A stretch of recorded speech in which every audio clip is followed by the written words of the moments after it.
Wuzulu guys. Happy New Year 2026. Happy New Year fans, haters, everybody who supports me. Tena tumeanza 2026 na zile news mimi sipendi. Kwani hii Chelsea tutafuta manager mpaka lini? Mpaka lini?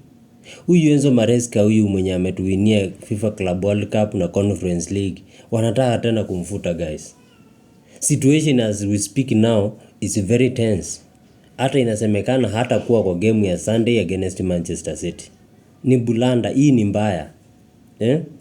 Huyu Maresca wakifuta huyu Maresca sasa sisi world champions tutakuwa tunafanya nini jameni? Huyu Maresca huyu ndiye alitupigia PSG. Chelsea nao wanapenda kufuta manager. Kila wakati manager.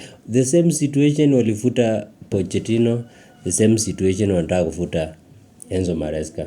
Saa hii hawaja back manager. In fact Enzo Maresca ako na defenders kama vile Bernard Badiashile na hii mtu mwingine anaitwa Tosin Darabioyo. Na hiyo ndio kitu wanataka kufuta manager nayo. Kwa sababu ya kukua na defenders fake. Na ni wao tu wanaleta kwa club. A manager like Enzo Maresca who has won the Club World Cup should be backed fully. Ile timu iko serious inajua huyu manager ni top football manager. Is a complete tactician.